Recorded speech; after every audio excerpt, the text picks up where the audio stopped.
libro del profeta Isaías, capítulo 40, versículo del 3 al 6, cuando lo tenga, si tiene la amabilidad de ponerse de pie para honrar la palabra de Dios. Y dice así: voz que clama en el desierto, preparad camino a Jehová, enderezad calzada en la soledad a nuestro Dios.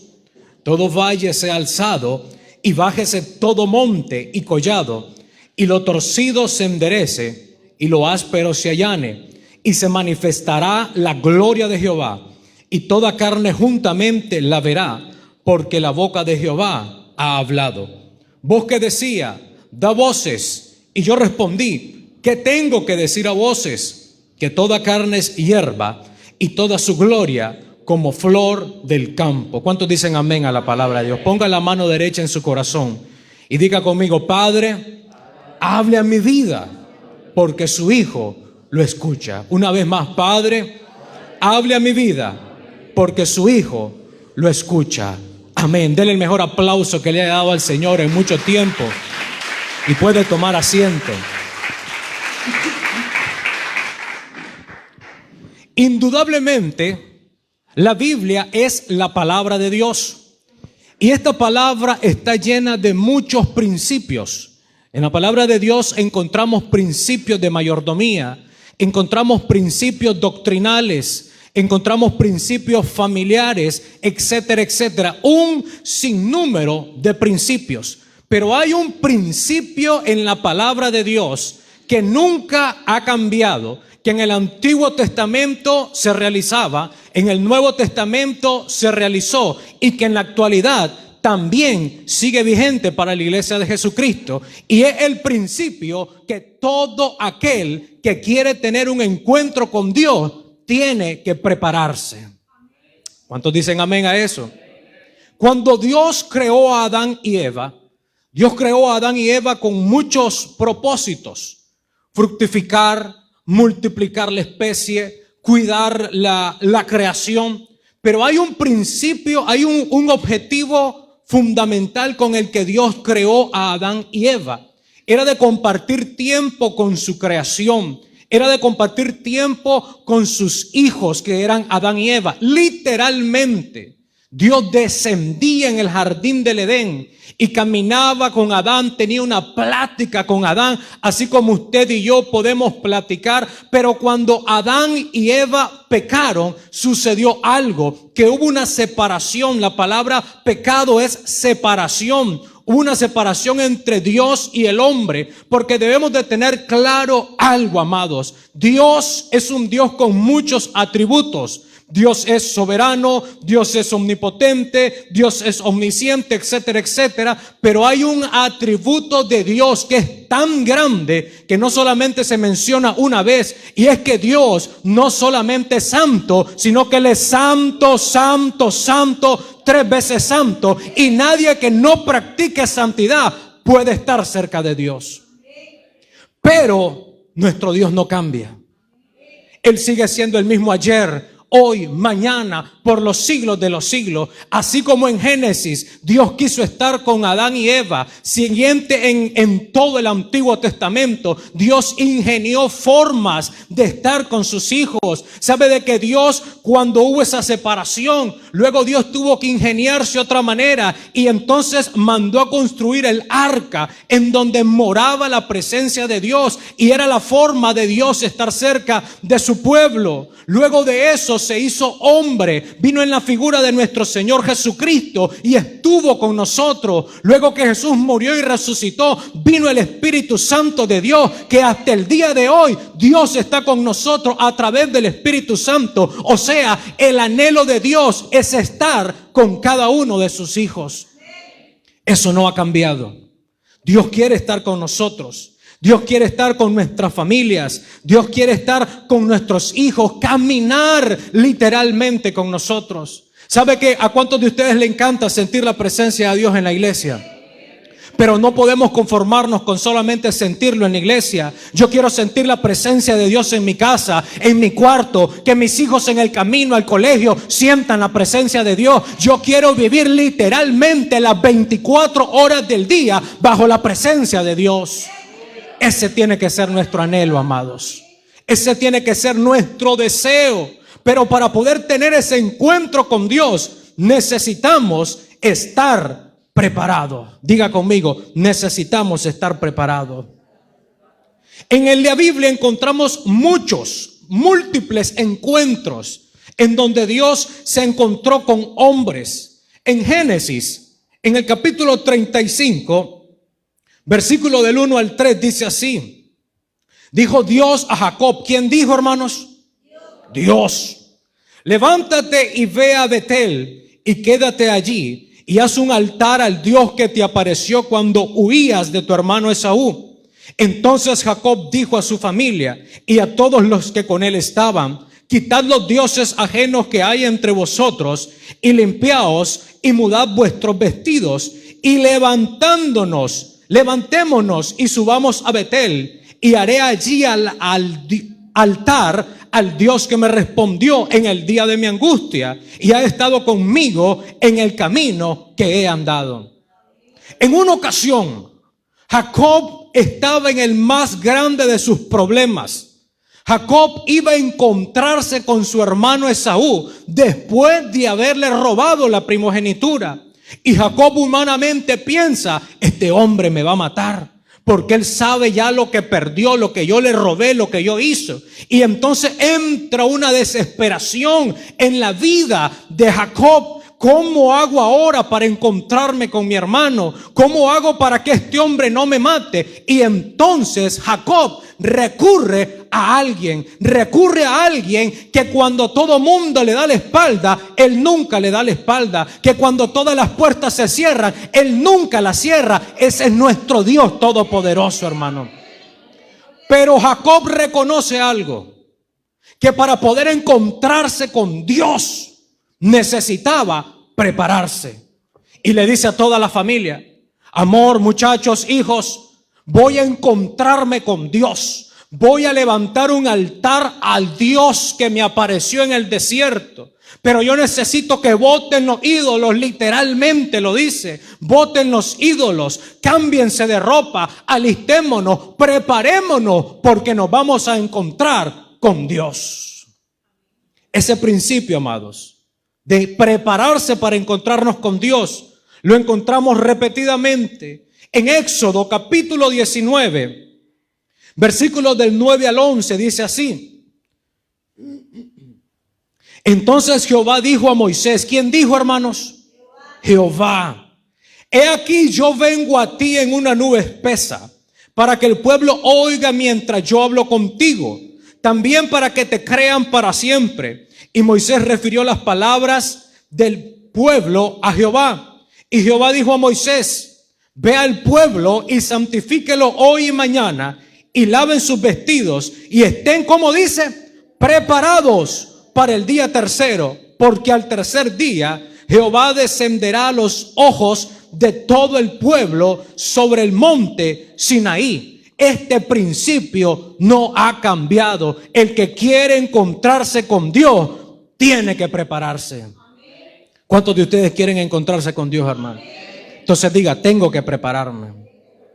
Mire, cuando uno se va a encontrar con alguien que le importa, alguien que le interesa, alguien que le atrae, que le gusta, uno se prepara, hermano.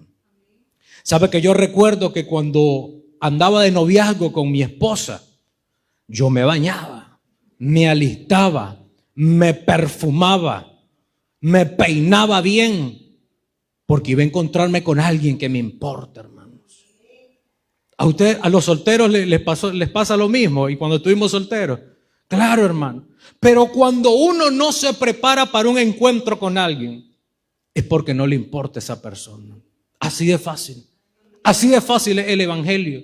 Yo de nada me sirve decir que yo amo a Dios, que yo Dios aquí, que yo no vivo sin Dios, pero si mis hechos dicen otras cosas, si mi forma de hablar, si mi forma de vestir, si mis publicaciones en las redes sociales dicen otra cosa, estoy mintiendo, hermano, a mí mismo y a todo mundo. Debemos de prepararnos para encontrarnos con Dios. ¿Sabe que yo anhelo encontrarme con Dios? Cómo deseo, hermanos, que el día que esa trompeta suene, yo sea de los que se vayan en el rapto de la iglesia. Pero para eso yo tengo que prepararme. Yo no puedo estar así tranquilo, pensando simplemente o pensando refugiado en que Cristo es cierto que es un Dios de amor, es cierto que es un Dios de misericordia, es cierto que es un Dios de oportunidades, pero también es un Dios celoso, es un Dios que es fuego consumidor, es un Dios que es santo, amados. Muchas gracias, hermano. En Éxodo 33 encontramos otro ejemplo de preparación. Éxodo capítulo 33, versículos del 21 al 23 dice así: dijo más, no podrás ver mi rostro, porque no me verá hombre y vivirá. Y dijo aún Jehová, he aquí un lugar junto a mí, y tú estarás sobre la peña. Y cuando pase mi gloria, yo te pondré en una hendidura de la peña, y te cubriré con mi mano hasta que haya pasado. Después apartaré mi mano y verás mis espaldas, mas no verá mi rostro. Oiga bien, hermano. En otras palabras, Moisés quiere encontrarse con Dios. Moisés quiere tener un encuentro con Dios y le dice, yo no solamente quiero escucharte ya tu voz, porque yo te he escuchado mucho tiempo. Cuando estaban en el monte Sinaí, Moisés escuchó la voz de Dios y le dice, yo quiero algo más. Ya no solamente quiero escucharte, yo quiero verte, le dice. Y el Señor le dice, escúchame bien, no me verá hombre y vivirá, pero voy a permitir que veas mi espalda tan siquiera. Nunca nadie más lo ha visto, pero vos lo vas a ver. Pero para que me podáis ver la espalda, vos tenés que hacer esto.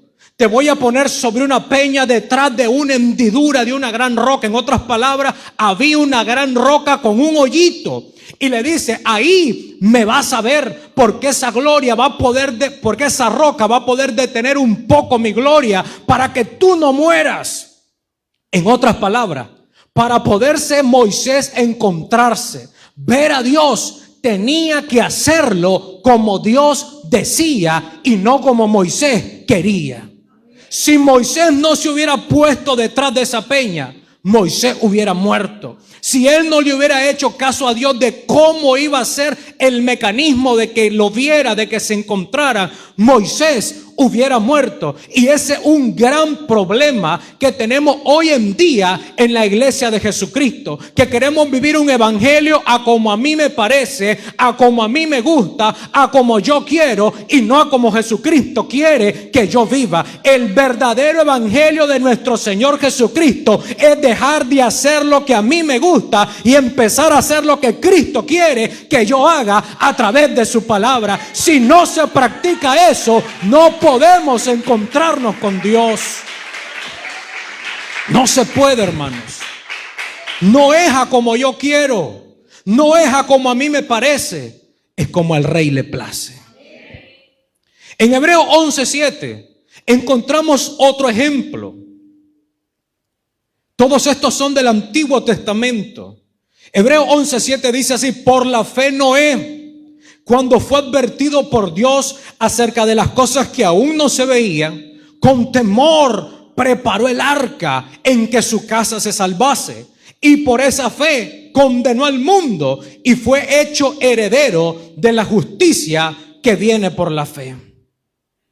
Si Moisés no hubiera preparado esa arca, Moisés hubiera muerto, hermanos. Si Moisés no hubiera obedecido la voz de Dios y no hubiera preparado esa arca, Moisés hubiera muerto. Ahora, usted puede preguntarse, ¿qué tiene que ver esto con el texto que iniciamos de Isaías? Y aquí vamos. Isaías 40, el texto base que leímos, es una profecía de preparación de la venida del Mesías. Para que Dios viniera, oiga bien, para que Jesucristo viniera, el principio de preparación se tenía que cumplir. Cada vez que un hombre se quería encontrar con Dios o que Dios se quería encontrar con esa persona, el hombre tenía que prepararse. Cuando nuestro Señor Jesucristo iba a venir a la tierra, que es 100% hombre, pero es 100% Dios. Nuestro Señor Jesucristo es Dios hecho hombre. Antes de Él venir a la tierra, alguien tenía que preparar la venida del Señor. Y ese hombre se llamó Juan el Bautista. La profecía de Isaías 40 se cumplió en Lucas capítulo 3, versículos del 3 al 6, y dice así: y él fue por toda la región contigua al Jordán, predicando el bautismo del arrepentimiento para perdón de pecados, como está escrito en el libro de la palabra del profeta Isaías, que dice: voz que clama en el desierto, preparad el camino del Señor, enderezad sus sendas, todo valle se rellenará y se bajará todo monte y collado, los caminos torcidos serán enderezados y los caminos ásperos allanados, y verá toda carne la salvación de Dios. Ahí se cumplió la profecía del capítulo 40 de Isaías, la profecía de que antes que el Salvador viniera, alguien tenía que preparar su camino, y ese hombre fue Juan el Bautista. ¿Sabe que eso es lo maravilloso de la palabra de Dios? La palabra de Dios explica a la palabra de Dios. Nadie de nosotros, ni los predicadores, ni los pastores, ni evangelistas, ni apóstoles, puede venir con una interpretación que no lo respalde la palabra de Dios, porque eso es una falsa doctrina. La Biblia explica la misma Biblia. Este principio de preparación, nuestro Señor Jesucristo, que es Dios, también lo practicó. Y les voy a citar solo un ejemplo de esto. En Lucas 9:52, nuestro Señor Jesucristo acostumbraba a hacer esto. Y envió mensajeros delante de él, los cuales fueron y entraron en una aldea de los samaritanos para hacerle, ¿qué dice? Preparativos. Cada vez que nuestro Señor Jesucristo iba a llegar a una aldea, antes de llegar a Capernaum, antes de llegar a Nazaret, antes de llegar a Belén, antes de llegar a cualquier aldea de Israel, antes de él llegar, siempre enviaba a 2 o 3 de sus discípulos a preparar la llegada del Señor. Ese principio, amados, hoy más que nunca está vigente en nuestro tiempo. Dios le dijo a Jacob: prepárate para encontrarte conmigo. Dios le dijo a Moisés: prepara el pueblo para verlos. Dios le dijo a Noé: prepara un arca para salvarte. Dios le dijo a Juan el Bautista: prepara el camino del Mesías. Jesús le decía a sus discípulos: preparen mi llegada. Hoy Dios le dice a la iglesia: iglesia, prepárate para el encuentro con el Rey de Reyes y con el Señor de los Señores. Debemos de estar preparados para ese encuentro glorioso. ¿Sabe que estos mensajes nos encanta oírlo en las campañas? Nos encanta escucharlo en las calles, en las plazas, en las células, en los cultos evangelísticos. Pero se nos ha olvidado que estar preparados para la venida del Señor es un mensaje que es primero para la iglesia de Jesucristo y después para los que están afuera. El Señor a eso nos manda, a preparar a la novia del Cordero. Ese es el trabajo número 1 que tenemos, preparar esa iglesia que pronto va a partir, hermano. Porque a la final trompeta, porque se va a tocar la trompeta, lo crea o no lo crea, se va a tocar la trompeta y los muertos en Cristo resucitarán primero y luego los demás seremos transformados a un encuentro con el Señor. Pero para eso hay que estar preparado. ¿Cuántos de ustedes se van, hermano? Dígalo con fe: yo me voy, yo me voy. Nos vamos, hermano. Pero para eso hay que estar.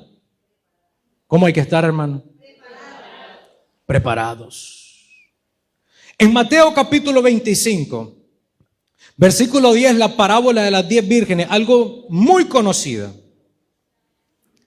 Mateo capítulo 25, versículo 10 dice así: pero mientras ellas iban a comprar, vino el esposo, y las que estaban dormidas entraron con él a las bodas. Así dice, hermano. Y las que estaban descansando Y las que estaban preparadas entraron con él a las bodas y se cerró la puerta. ¿Quiénes entraron a las bodas? Las que estaban preparadas, hermanos.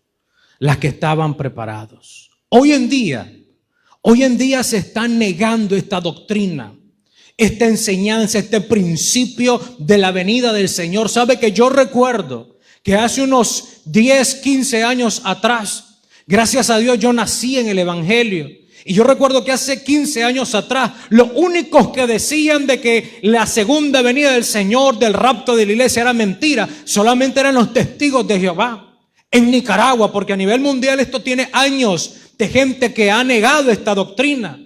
Pero hace unos 15 años atrás solo los testigos decían esto. Pero hoy hay iglesias cristianas evangélicas en Nicaragua que están negando la venida del Señor, amado. Pero usted y yo, que somos la iglesia legítima de Jesucristo, sabemos que cielo y tierra pasará, pero la palabra de Dios no va a pasar. Si Cristo dijo que va a venir, yo lo creo, digan lo que digan, Cristo va a venir. Debemos de estar firmes en esa convicción, hermano. Nadie nos puede hacer movernos de que Cristo va a venir. Desde Génesis hasta Apocalipsis, todos los que han tenido un encuentro con Dios han estado preparados. Pero los que no se preparan no pueden tener un encuentro con Dios. En todos estos ejemplos que le he citado, Moisés, Jacob, Noé, Juan el Bautista, nuestro Señor Jesucristo, y hay muchos más. Pero todos estos grandes hombres, estas grandes personas que tuvieron ese encuentro con Dios, tuvieron 5 cosas en comunes. Hay 5 cosas que estas personas tuvieron en comunes para poder tener un encuentro con Dios. Y yo quiero compartir con ustedes estas 5 principios para poder tener un encuentro con Dios. Número 1, fe. Diga conmigo, fe. Cuando nosotros aceptamos a Jesús como el autor y consumador de nuestra fe, cuando vinimos a los pies del Señor, yo le pregunto, ¿quién de ustedes vio la salvación? ¿Quién vio la salvación? Ninguno. La recibimos por fe. Por fe yo creo que soy salvo. Por la muerte y resurrección de Cristo yo creo que soy salvo. Por la sangre de Jesucristo yo creo que soy salvo. Yo le pregunto, ¿cuántos de ustedes saben que hay ángeles alrededor suyo, alrededor de sus hijos, protegiéndolos? ¿Y cuántos de ustedes lo han visto? Yo sí creo que hay gente, amén. Tenemos una hermana que lo ha visto, yo creo en eso también. Pero los que no lo hemos visto, yo lo creo, hermano, porque la palabra de Dios me lo dice. En otras palabras, la salvación, la protección, la provisión, la sanidad, la recibimos por fe, hermanos. Esa misma fe, oiga bien, esa fe que a mí me hace creer que Dios me va a sanar, esa misma fe que a mí me hace creer que Dios va a proveer todo lo que yo necesito, esa misma fe que a mí me da descanso en saber que Dios pelea por mí, es la misma fe que yo tengo que Cristo va a venir por segunda vez. ¿Sabe cuál es el problema? Que hoy en día se nos es fácil practicar la fe en medio de un problema, en medio de una dificultad, en medio de una gran adversidad. Yo creo que Dios va a sanarme, yo creo que Dios va a libertarme, yo creo que Dios va a ayudarme, pero no ponemos en práctica esa fe también para creer que Cristo va a venir. Porque nos encanta, hermano, oiga bien, y yo me incluyo, a mí me encantan las promesas de Dios. ¿A cuántos de ustedes les gustan las promesas de Dios? ¿A quién le gusta cuando le dicen que Dios va a pelear por usted? A mí me gusta. ¿A quién le gusta cuando dicen Jehová es mi proveedor? A mí me encanta también. Pero hay 2 promesas en la Biblia que a mi parecer, mi criterio personal, son las más grandes de la Biblia. Una de ellas es la promesa que dijo Jesucristo, que estaría con nosotros todos los días, no hasta la muerte, sino hasta el fin del mundo. Eso significa que aún después de mi muerte, Cristo va a seguir estando conmigo. La otra promesa que a mí me encanta, amados, y es esta promesa que dice: he aquí, yo vengo pronto y mi galardón conmigo para recompensar según fueran sus obras. La promesa que Cristo viene por su iglesia es una promesa que nos debe de animar a seguir adelante. Pero todas las promesas se reciben a través de la fe. Usted no puede ser cristiano, hijo de Dios, creyendo en todas las promesas, menos en la promesa de la venida del Señor. Hermanos, esa es la promesa más grande que tenemos. Mire qué irónico cómo está el mundo en nuestra actualidad. Esto es una locura completa. El mundo cree en el nacimiento de Jesucristo y lo celebran el 24 de diciembre. El mundo cree en esta historia de los Reyes Magos y lo celebran en enero. El mundo cree en la muerte y resurrección de nuestro Salvador y lo celebran en la Semana Santa. Pero el mundo no cree que Cristo va a venir por segunda vez a su iglesia. De nada nos sirve creer en todo si no creemos en la venida del Señor. Por eso es que tenemos que tener fe, hermanos. Diga conmigo, fe. Eso es lo primero que necesitamos para estar preparados. ¿Sabe que la mayoría de personas solamente pueden creer en lo que pueden ver y tocar? Pero yo le quiero decir esto a la iglesia. Tenemos antecedentes del rapto de la iglesia. ¿Acaso nunca han existido raptos? ¿Acaso nuestro Señor Jesucristo hizo esta promesa de una manera aleatoria y no existe otro rapto? ¿No han habido? Claro que sí, hermanos. Han habido raptos ya anteriormente en la Biblia. La diferencia es que los que han habido en el pasado han sido personales, individuales, pero este próximo rapto que va a haber va a ser de manera colectiva. La Biblia habla de un hombre llamado Enoc. Dice que Enoc caminó con Dios. Oiga bien, el término que se ocupa aquí, caminar, no es la forma en como Adán caminó con Dios a la par. No, desde que Adán pecó, ningún otro ser humano ha podido caminar a la par de Dios. Esto significa de que Enoc caminó en obediencia. Enoc agradó a Dios y por eso dice la Biblia que fue traspuesto. Entonces a mí no me pueden decir que no han habido raptos. Claro que sí. Y hubo otro rapto. Y ven una ocasión dos hombres caminando hacia el Jordán, Elías y Eliseo. Y dice que un carro de fuego los separó a los dos. Y Elías fue alzado al cielo en un torbellino. Claro que han habido raptos. Y si no es suficiente, nuestro Señor Jesucristo, después de haber pasado 40 días con sus discípulos hablando, estaban en un lugar reunidos y de repente dicen Hechos que fue alzado a las nubes y nunca más se le volvió a ver. Claro que han habido raptos en la iglesia, y así como Enoc se fue, así como Elías se fue, así como Jesucristo ascendió, la iglesia de Jesucristo también va a ascender a los cielos. Pero para eso hay que estar preparados. Claro que hay raptos. Déselas fuertes porque son para el Señor.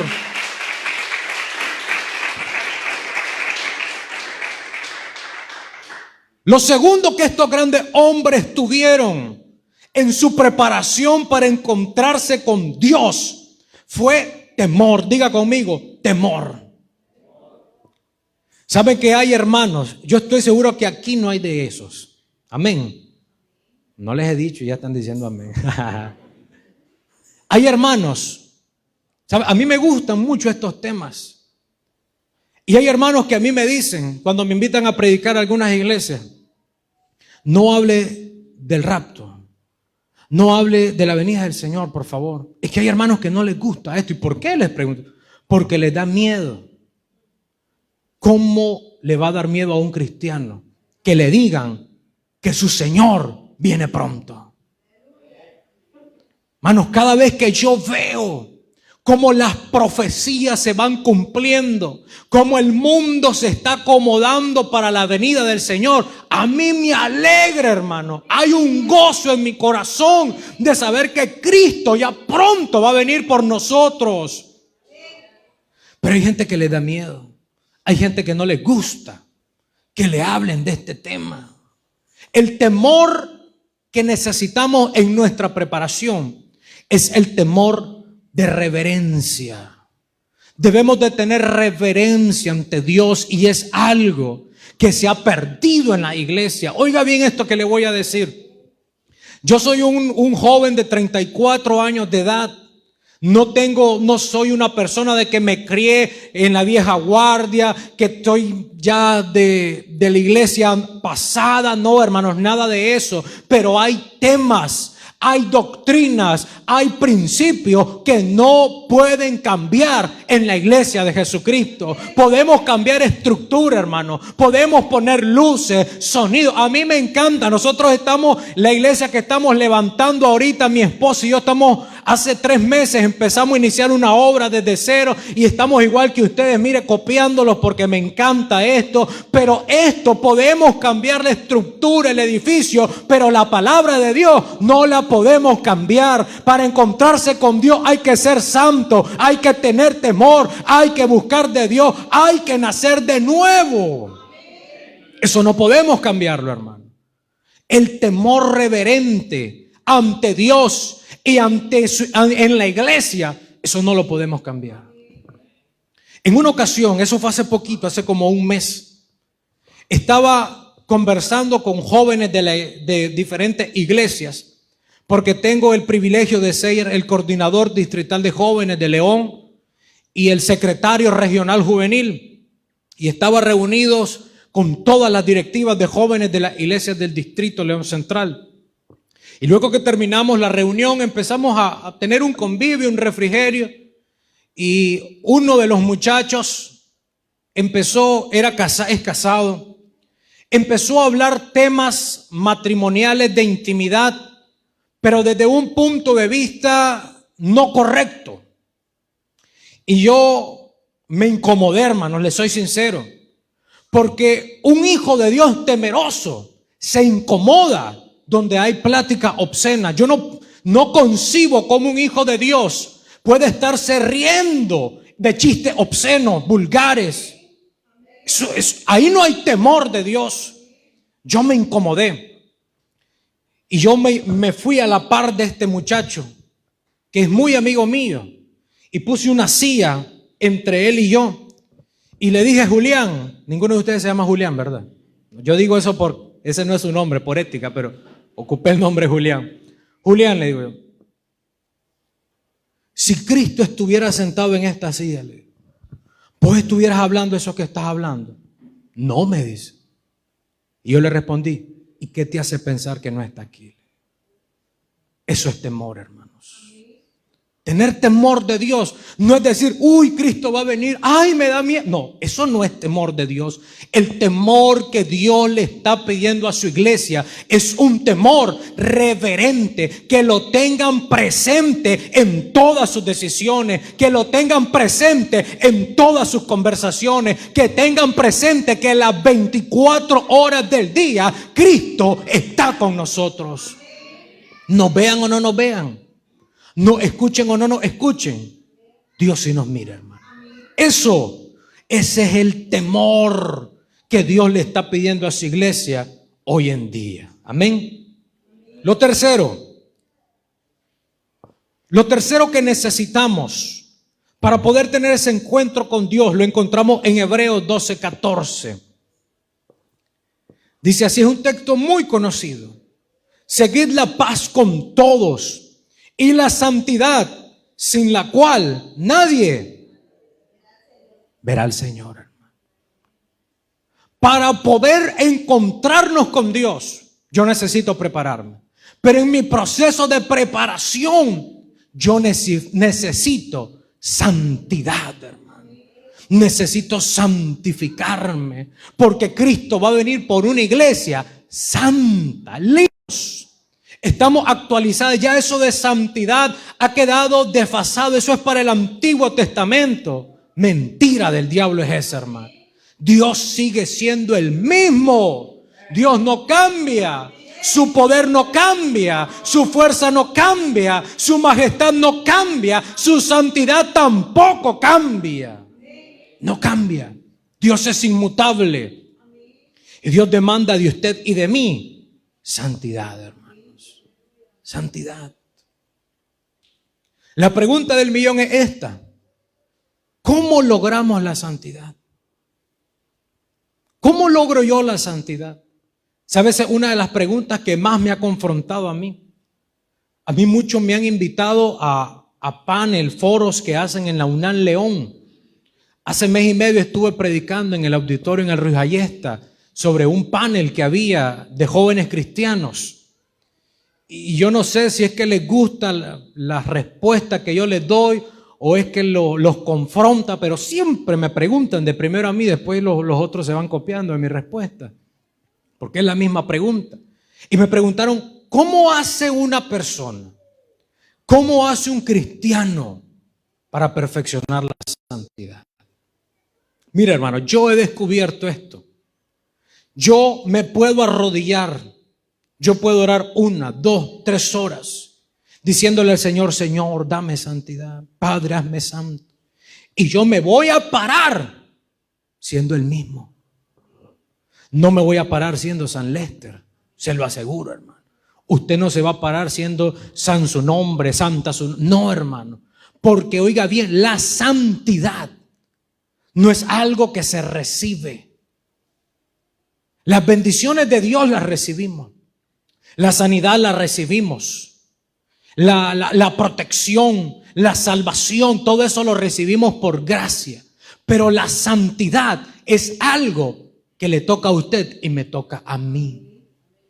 ¿Cómo hago yo para lograr santidad? Sencillo, practicándola. ¿Cuántos de ustedes manejan motocicleta?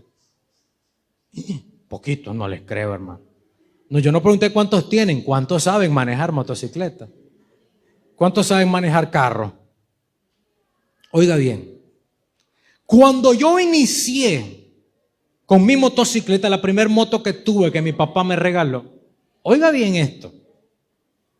Les voy a poner este ejemplo para que miren que así es.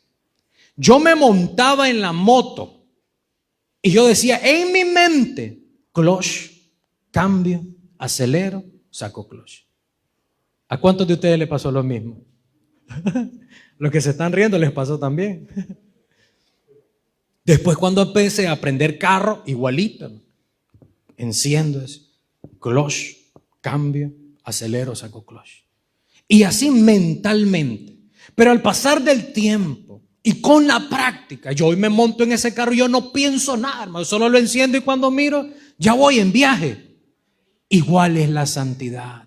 ¿Por qué no logramos ser santos? Porque no la practicamos, porque a la primera tentación cedemos, porque a la primera prueba nos vamos, porque apenas nos dicen algo ya nos encendemos rápidamente, porque no practicamos la santidad. Queremos ser santos, tenemos que practicar la santidad. Necesitamos la santidad porque Dios es un Dios santo y quiere que sus hijos también sean santos.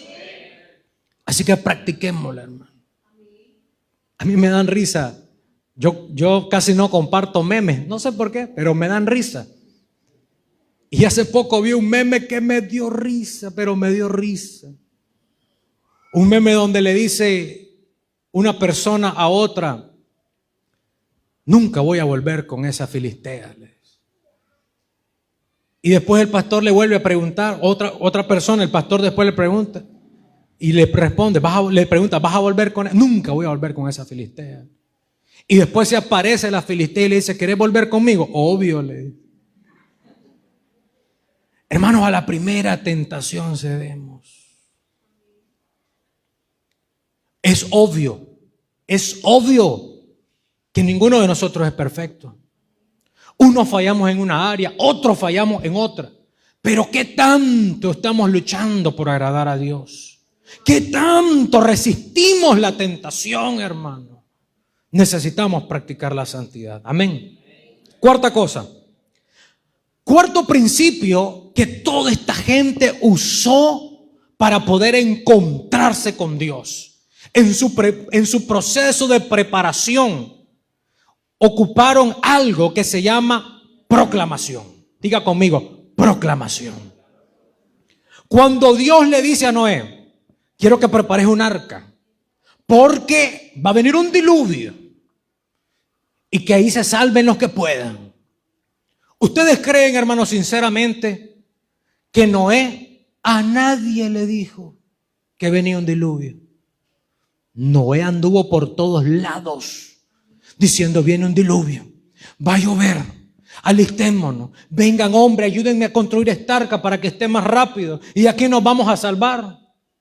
Cuando Dios se le aparece a Moisés y le dice, baja al pueblo y prepáralos, porque en 3 días yo voy a descender y ellos me van a escuchar así como tú me escuchas. ¿Ustedes creen que Moisés bajó diciéndole a la gente así todo preocupado, muchachos?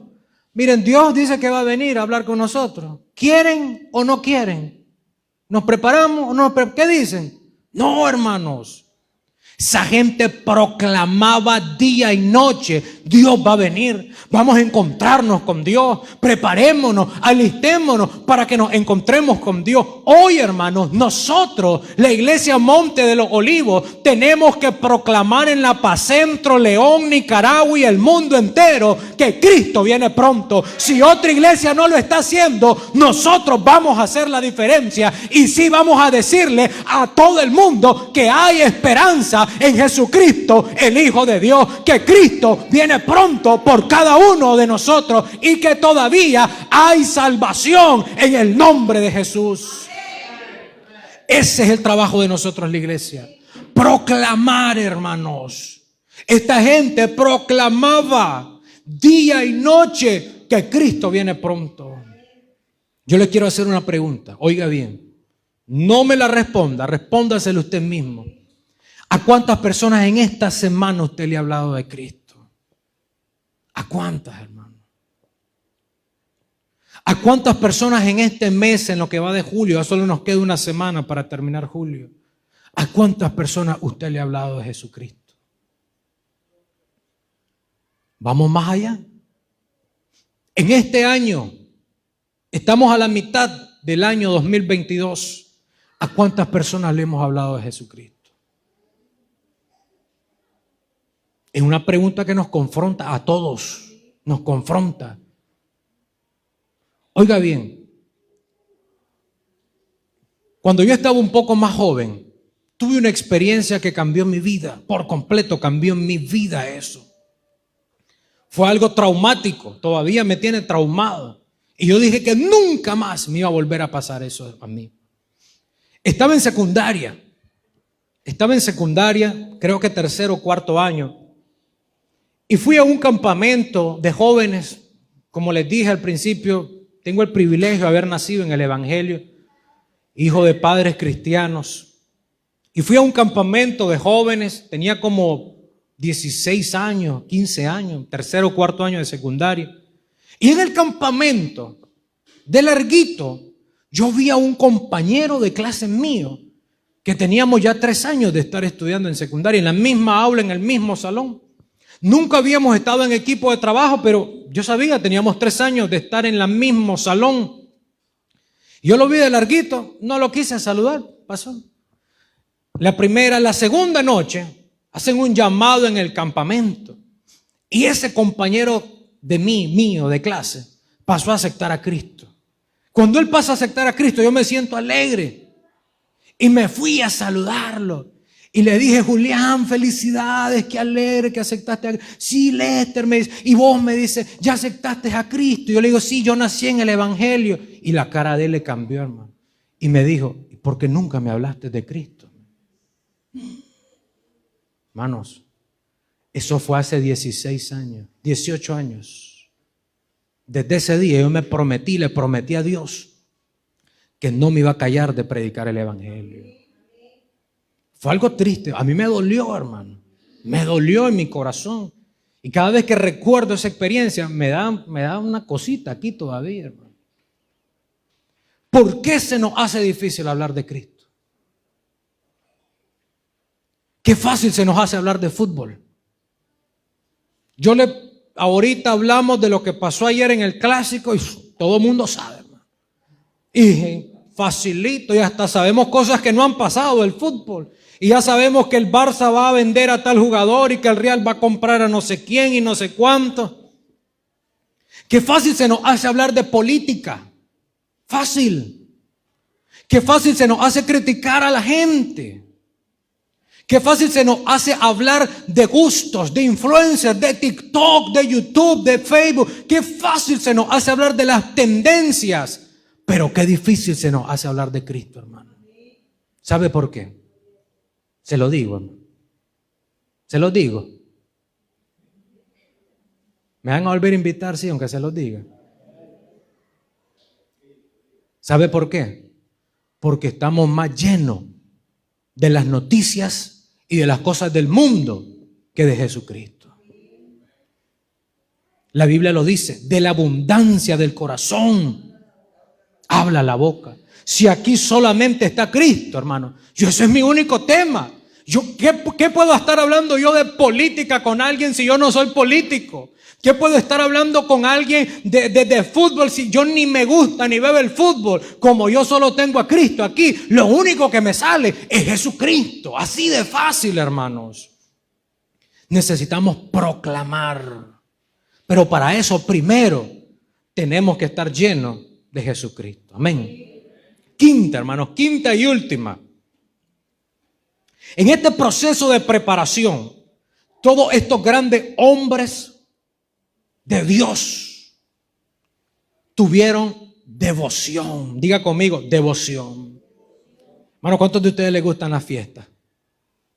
Qué mentirosos que son. No hablo de fiestas mundanas, yo hablo de la fiesta de los cristianos. ¿A cuántos de ustedes les gusta la fiesta?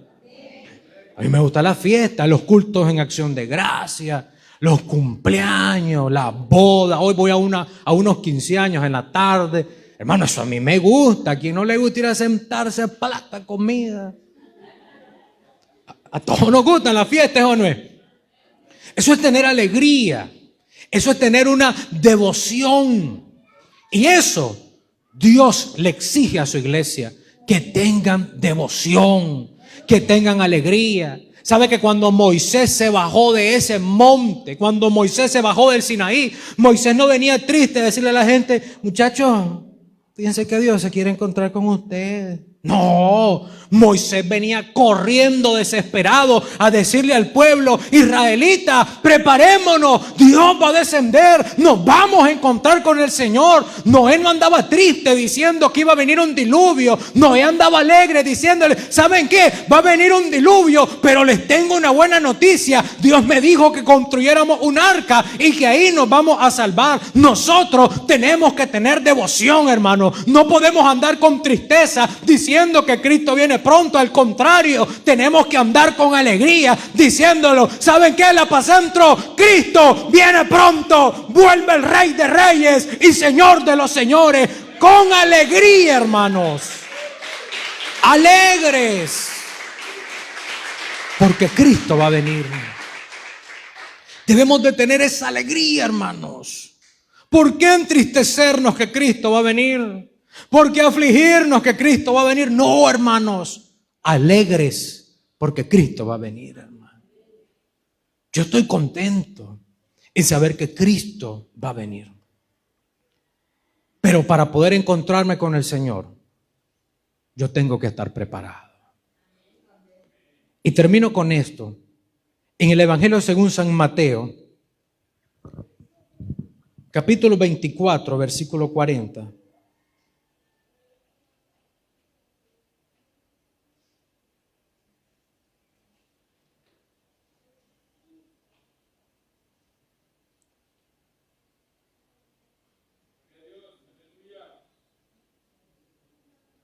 Versículo 40, dice así. Entonces estarán dos en el campo, el uno será tomado y el otro será dejado. Dos mujeres se estarán moliendo en un molino, la una será tomada y la otra será dejada. Velad pues, porque no sabéis a qué horas ha de venir vuestro Señor. Pero sabed esto, que si el padre de familia supiese a qué hora el ladrón habría de venir, velaría y no dejaría minar su casa. Por tanto, vosotros estad preparados, porque el Hijo del Hombre vendrá a la hora que no pensáis. Póngase de pie, amada iglesia.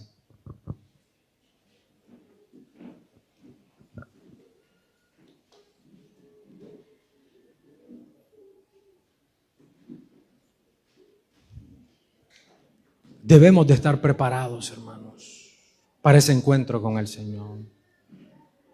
Yo quiero invitarle que cierre sus ojos por un momento. Cierre sus ojos. Levante sus manos. Y oremos al Señor. Por un momento desconéctese de todo.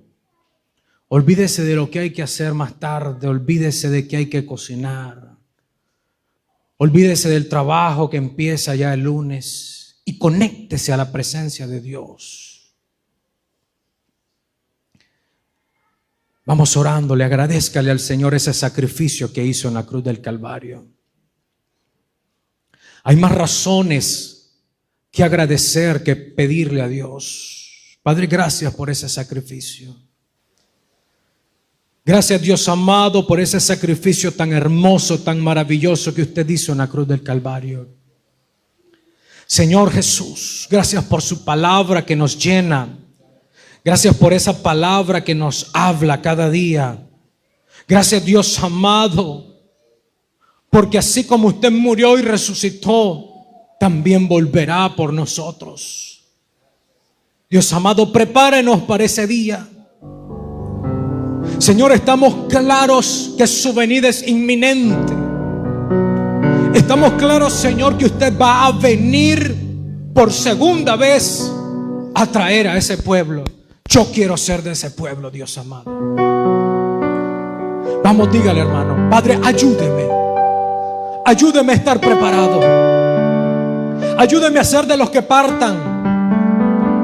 Padre, ayúdeme a santificarme. Ayúdeme a proclamar su venida. Ayúdeme a tener temor suyo, Dios amado. Aumente mi fe, Señor Jesús. Ayúdame en mi proceso. Dios amado, hoy en esta mañana reconocemos que somos pecadores. Reconocemos que fallamos. Reconocemos que prometemos y no cumplimos. Reconocemos, Señor Jesús, que cada día pecamos, Señor, pero también reconocemos que no podemos vivir sin su presencia. No podemos vivir sin usted. Padre, perdónanos. Perdónenos, Dios amado. Ayúdenos a seguir en este camino.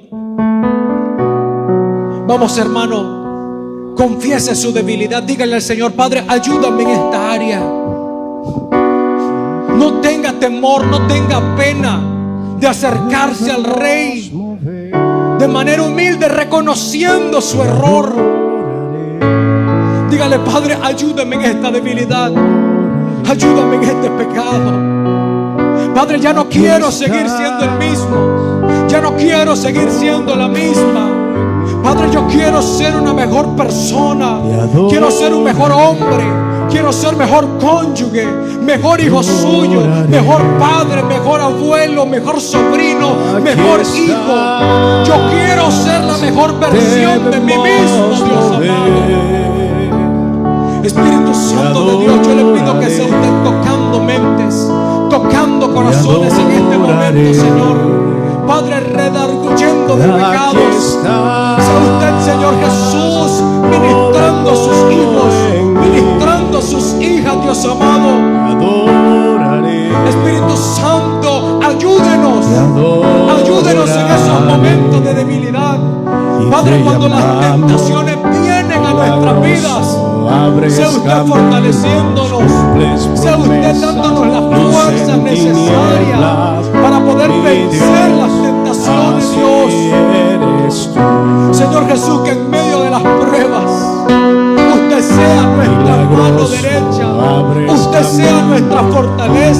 Usted sea quien nos ayude en los momentos de tribulaciones y de pruebas, Dios bendito. Padre, yo quiero que mi nombre se mantenga inscrito en el libro de la vida.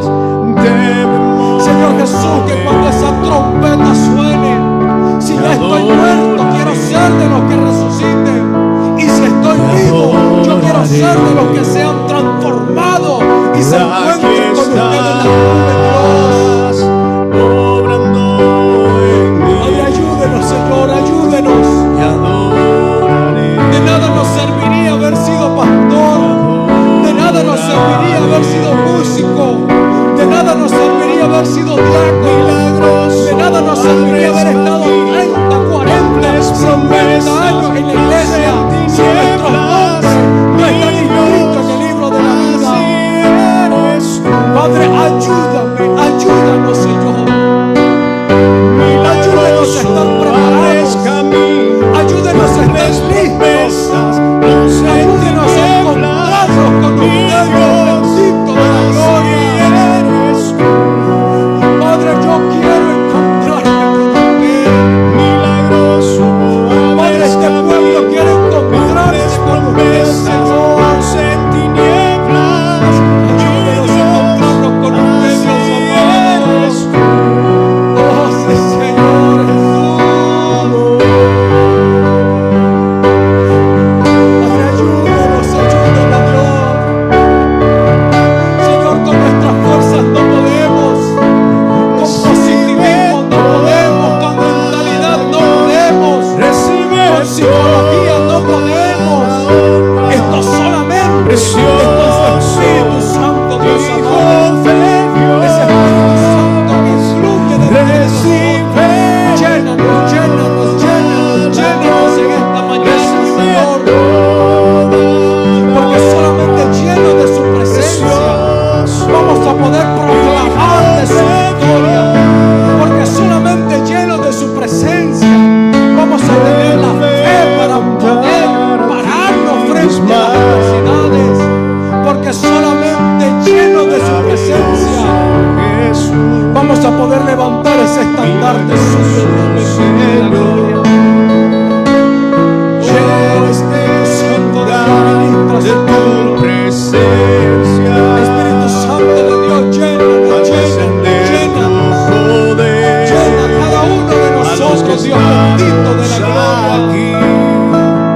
Creo en ti. Oh, Espíritu Santo de Dios. Padre, glorifíquese en esta iglesia, Padre. Llena cada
Padre, gracias.